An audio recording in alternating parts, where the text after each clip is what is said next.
even going into the volcano crater, it wasn't a frightening experience, but you think, what the hell am I doing? How the hell did I get here? It was incredible. Coming down the volcano, however, that was a slightly different story. So we had one point where we were driving on cracking ice, and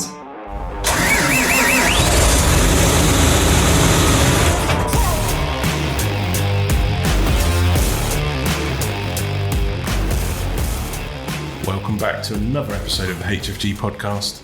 I'm Martin, your host, and today I'm joined by former Hero of Isuzu himself. It's Mr. Gareth Thomas, our Isuzu Sales Manager here at Hunt Forest Group.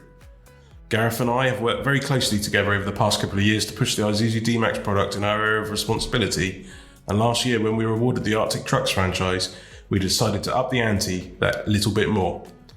In this episode, we get up to date with all things Isuzu and we take a look back at our epic Norse Bound adventure from last year. We like to wind Gareth up regularly, and the 2022 Hero of Isuzu title that was bestowed upon him at the annual Isuzu Dealer Awards that year has led to a fair bit of banter. Welcome to the podcast, Gareth. You didn't bring your cape along with you today then, mate? Thank you, Martin. That award just keeps on giving. I've taken abuse for that for so long now. So how's it been going lately? And don't say the usual. I heard a little rumour there was a trip to Isuzu HQ in Thailand to talk about. Definitely a work trip. No, it was absolutely fantastic. The guys at Isuzu UK took the top 25% of the dealers over to Thailand. We had a factory tour. We went to see aeroclass canopies. We had 4x4 driving on their 4x4 world. It was an amazing trip. Thank you. I noticed I never got an invite on this one. Yes, some of that. There was only one person per dealership. Convenient. Yeah. So how much are you allowed to tell us about what's coming from Isuzu in the coming months? Okay, so there are some things I can't talk about because it's under embargo.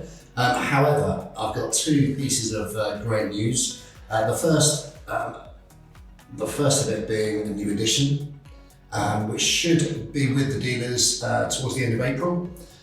So Isuzu UK have announced the D-Max Steel Edition.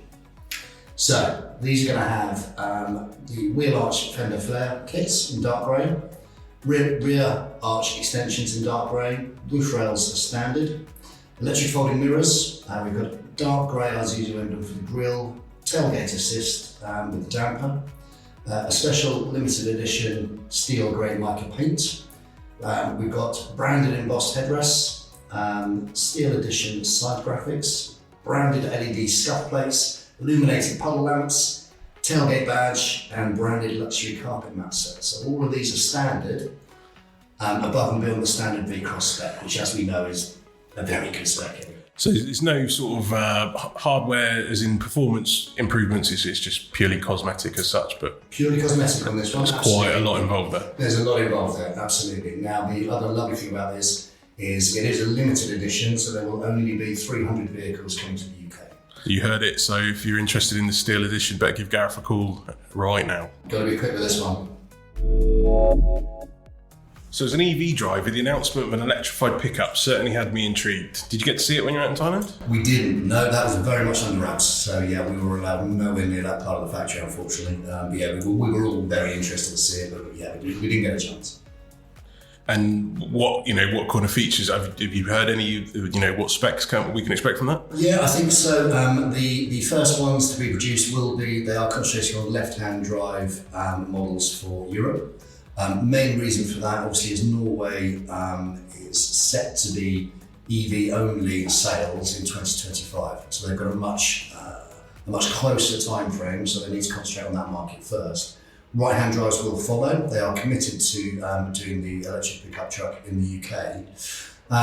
From what we've been told, they are looking at retaining the 1.1 payload, and they're aiming for it to tow 3.5 tonne. So that's going to be an industry first for a pickup truck, especially in electric. Just hope you can do more than 50 or 60 miles on a tank when you're towing. That's to be advised, but there will be plenty of applications out there. But yeah, the whole subject itself is probably worthy of its own podcast, I think, when we've got a few more details. Nice. So exciting things really coming from Isuzu. I guess realistically, sort of the end of 25 before we see an EV, or obviously this steel edition out the end of this month. It is, absolutely. Yep. So that will be hitting the dealers towards the end of April. The EV set for 2025. When in 2025, I don't know yet. We just don't have the details. Well, that's the new stuff covered off. Let's turn the clock back to this time last year, late March. Not many people can say they've driven to Iceland and back, conquered a volcano higher than Mount Snowdon, took in the Aurora Borealis and battled from one side of a foreign country to the other to pick me up from an international airport.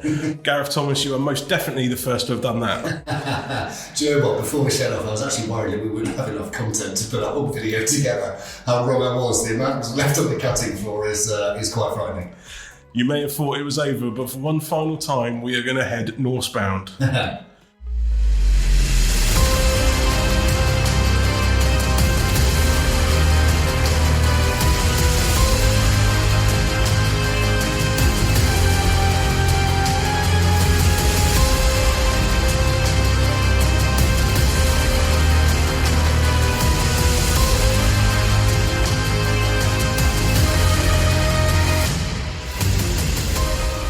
Come on then, Gareth. Whose idea was it to drive our Arctic Truck demonstrator from the New Forest all the way to Iceland and back?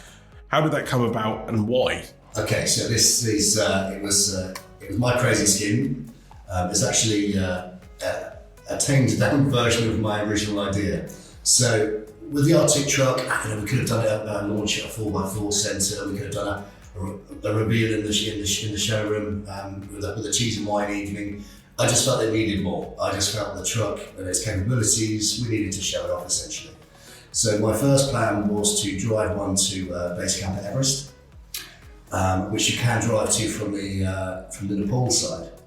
So I looked into shipping costs. It was going to cost about £250,000 to ship it to China to get it anywhere near there. So I thought, I need to rein this one in a little bit. So my next idea was to fly to Reykjavik, to the home of Arctic Trucks and the Arctic Trucks guys there, and to do the Arctic Truck experience and film it and blog it, etc. And so I gave the guys a call there, and unfortunately during COVID they'd sold most of their Arctic Truck experience fleet, and they didn't have a 21 model year D-Max on the fleet, let alone one of the new Arctic Trucks.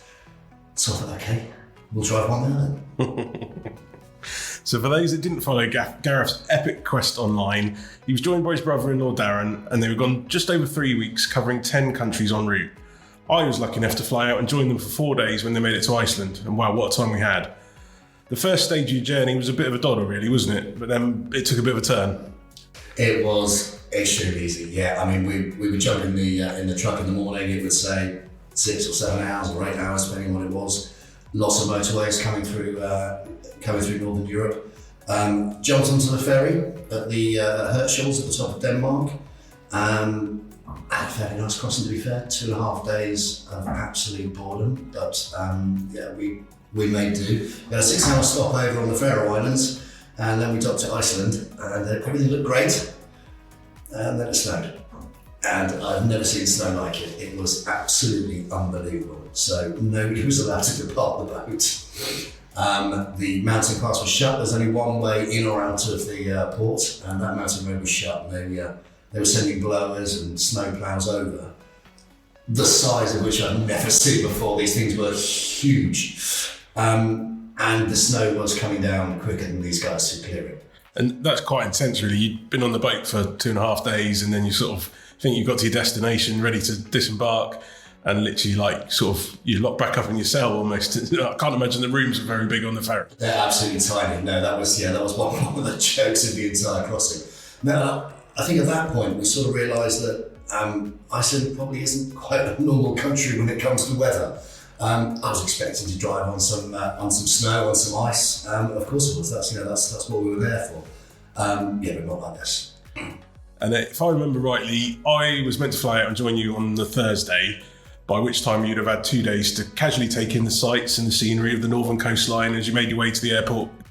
I spoke to you, I think, 10 a.m. the day before I was meant to leave, and you were still on the ferry and about 600 miles away from where you should have been. So it was pretty terrifying. I think I went to bed that night at about 11 o'clock, not knowing if I was even going to get on the plane.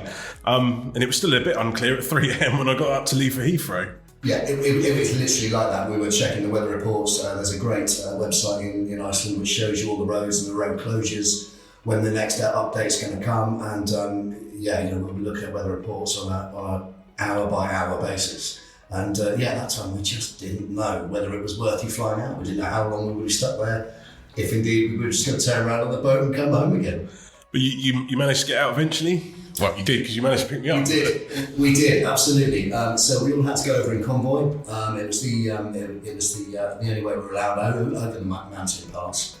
And I'm not going to lie, that journey was horrible. It was the most frightening thing I think I've done in four wheels, essentially. It wasn't necessarily about the snow coming down, it was the wind going over the mountain and the snow drifts. So there are points where all the lights are on, we've got flashing beacons on the snowclouds. You cannot see anything in front of you. It was like holding a white piece of A4 paper in front of you and just driving and hoping for the best. So what it was a fair distance you had to make. I know when we obviously met up at the airport, you'd sort of been driving through the night to find somewhere to stop, get as much of the driving done as you could when you could, as such. Yeah, 100%. So our original plan was to leave the ferry, and we were going to take the northern routes around to Reykjavik. The entire of the northern routes were closed, so we literally had no choice but to change all the plans. All my meticulous planning and Google planning and booking of hotels and route planning and timings went completely out the window, basically. So we had to find somewhere to stay on the southern route. But the weather was still pretty dicey. Even on the normal roads where we weren't coming over the mountain pass, and there's sort of sheer drops down to rocks and water, essentially, for most of the southern route. So luckily that Herculean cross-country drive through blizzards and some of the most amazing wilderness you can imagine paid off. I think I only waited for about 4 hours in the airport for you guys to get me, which, considering the situation less than 24 hours earlier, was a bit of a miracle. If you don't believe how bad the conditions were, I mean, Gareth's pretty good at hamming things up sometimes, but, go and watch the footage from the exhibition on our YouTube channel and look up, there's a playlist for all the Norse Bound episodes. I mean, it really is sort of, you have to see it to believe it. So with the team all on board, things from there on in were nothing more of incredible, really. We didn't sleep much, we crammed in as much as we could. We visited a lot of tourist attractions, realised there were far too many people there, so we kind of just went off and did our own thing off the beaten track. Other than the drive as you left the ferry, were there any other hairy moments during the trip? My God, there were loads. And I think what made me laugh was the story just wrote itself for us, essentially. The standard roads out there, which they consider to be open, the UK would have closed. Would have closed like days ago. I think the UK would have been grounded to a halt. It was unbelievable. So with the drive up the volcano was just epic, and I didn't find that dicey or worrying or frightening at the time. I think we were just blown away by the incredible views. It was like being on the top of the world, essentially. Even going into the volcano crater, it wasn't a frightening experience, but you think, what the hell am I doing? How the hell did I get here? It was incredible. Coming down the volcano, however, that was a slightly different story. So we had one point where we were driving on cracking ice, and it didn't come out in the video. So the sound of the ice cracking was So a lot of your swearing come out on the video. Now I've got to apologise for that, but to be fair, the situation I was in, both myself and Darren, we had our hands on the door handles as we were coming over. If we were going to go through, we were ready to get out of that truck and just let it go. Sorry, Ed and the other directors, but that's what I had planned. But it was incredible, and it just seemed to go on forever. I remember joking something about Torvald and Dean and asking Darren whether he wanted to be Torvald or Dean. The nerves in Darren's voice, you could just hear him go, do you know what? I don't care. I just want to get to the other side of this. And that was all absolutely genuine. To this day, I have no idea how deep, what was underneath this. It was pretty frightening. Well, there's one thing you have forgot. You nearly dropped you did drop my brand new camera Yes. as you opened the truck door. It was probably one neither of us have anticipated, but who knew cannons bounce quite well. To be honest, it saved a couple of uncomfortable days in the pickup, didn't it? That could have been very awkward. Although, in my defence, who leaves their camera resting on the side of the window? All I did was open it to ask you if you went something from the petrol station, and away it went. Yeah. So did the AT35, or Freya as she was affectionately known, live up to the reputation? Honestly, the AT35 did not put a foot wrong. There was one point where we were driving up the Volcano, and I suddenly realised that I'm still in two-wheel drive, not four-wheel drive. And it's still going on, just so sure-footed. All of the traction stability control options on there. It's just the size of the tyres, and it was incredible what a difference it made when you reduce the air pressures down. So much more comfortable, so much more grip. We couldn't go too low, so the guy on the AT44, he was down to 3 PSI at the front and 3 at the back. We went down to 5 on the front, 8 on the rear, which is still pretty low for a 35-inch tyre, but we were heavy. We were heavily laden for the expedition.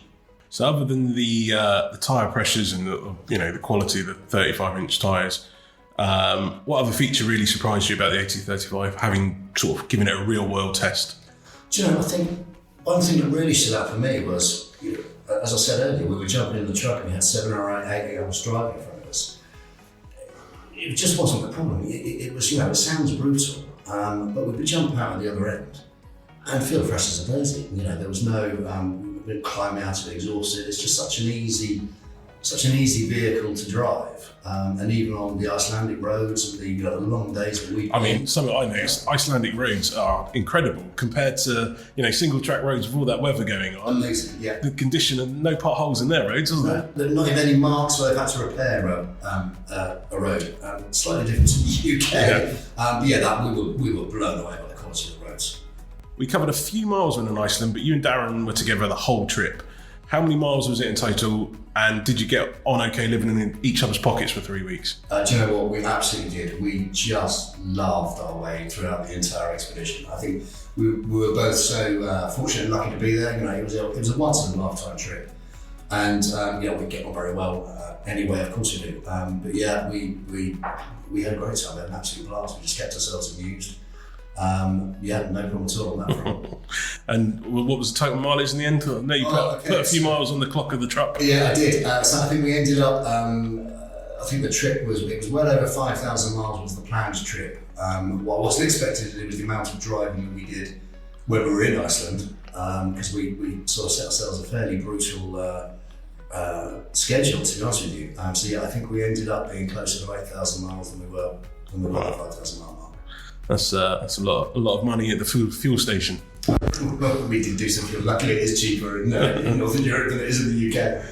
You kitted Freya out with some ridiculous accessories from ARB 4x4 Accessories, a lot of which we saw in one of the build videos.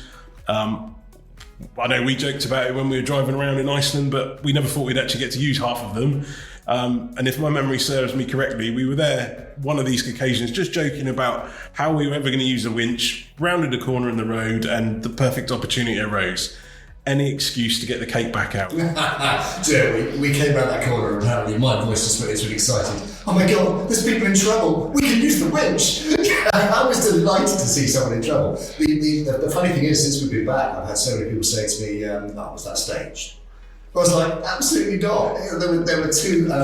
We couldn't write it, could we? You're joking about it. Come around the bend of the road, and just there was car nose in the snow, and just. Yeah, it was because obviously in Iceland the roads are they sort of come off from the sides, but of course they look level because it's filled up with the amount of snow. So of course when a vehicle does go in there, they were up to the axles. So it was a great.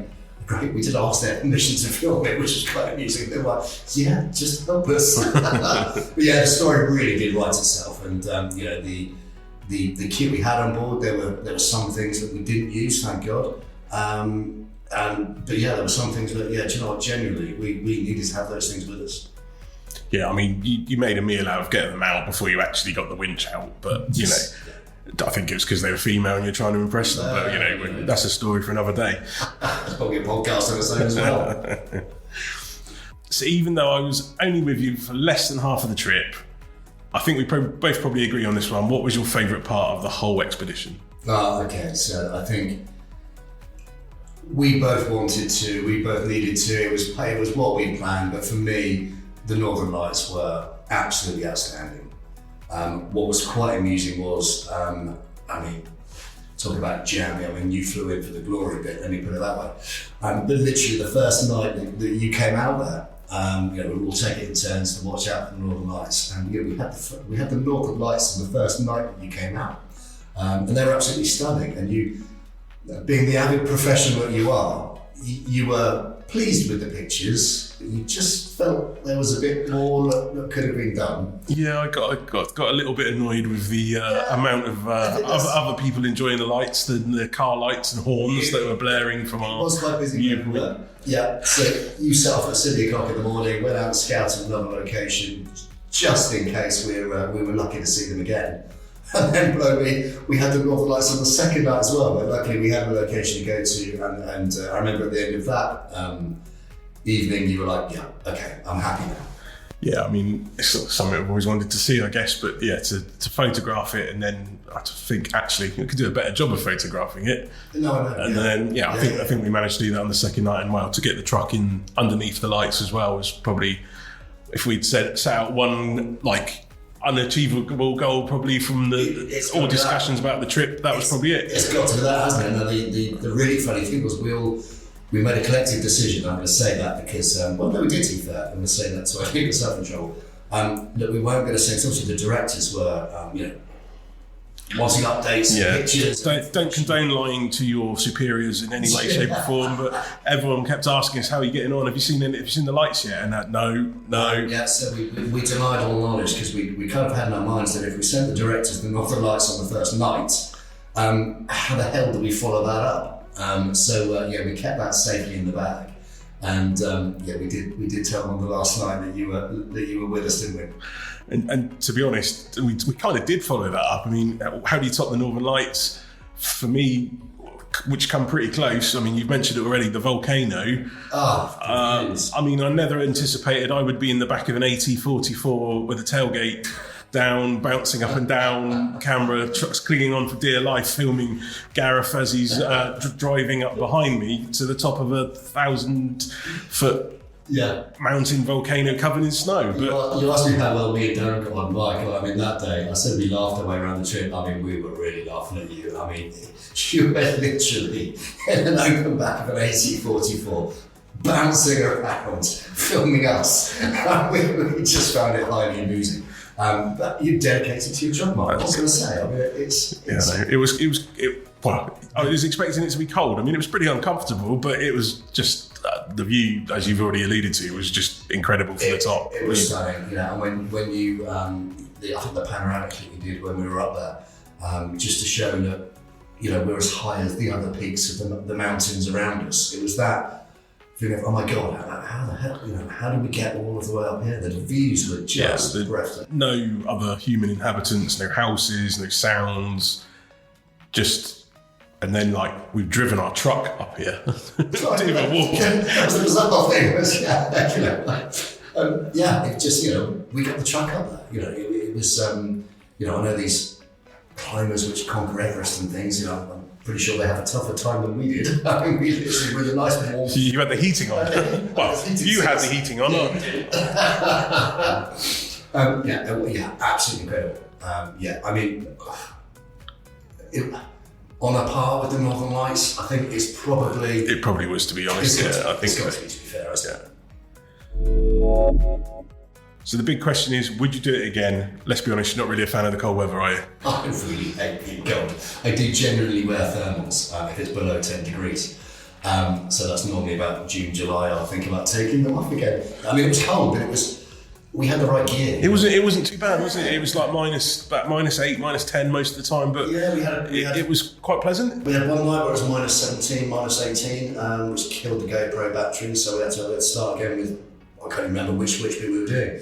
But I had merino wool thermals on, thermal socks, proper boots, insulated trousers, and it was cold, but it was almost too cold to be cold. It was okay.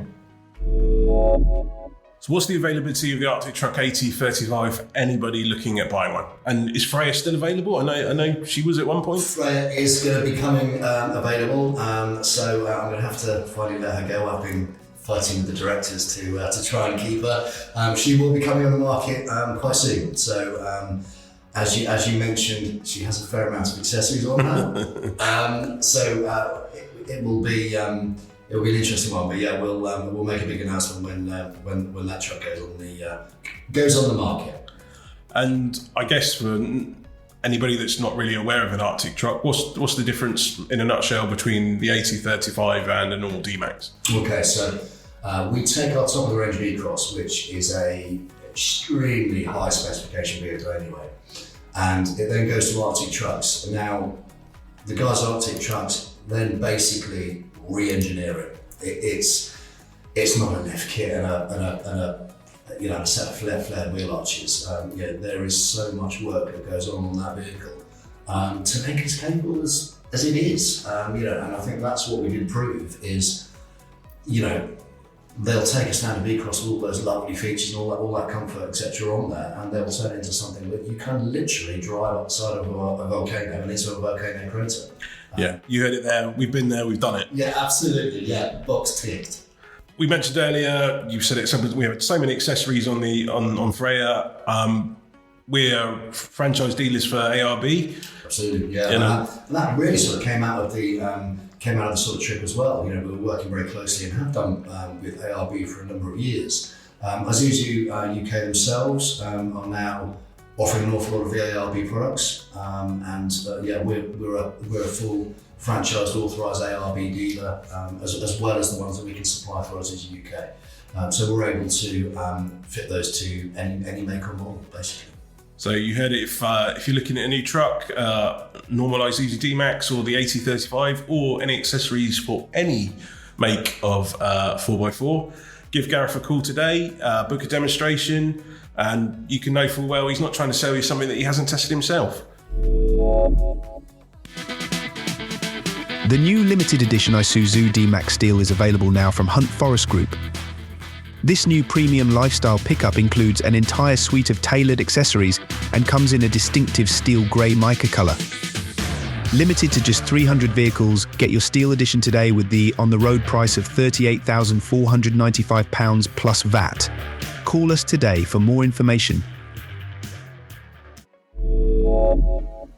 Where can listeners go if they want to catch up with the whole of the Norse Bound journey? Literally head to huntforest.com/Arctic-Trucks, and also on our YouTube channel, the Isuzu side of the business has its own playlist on there as well. Well, that's all we have time for on this episode. Thank you again to Gareth for giving us a preview of what's coming up from Isuzu in the coming months. It was great to reminisce about last year's Norse Bound trip, and as Gareth said, if you want to catch up with the whole Norse Bound journey, head over to our website at huntforest.com or look us up on YouTube. Thanks again for joining us. Until next time, goodbye.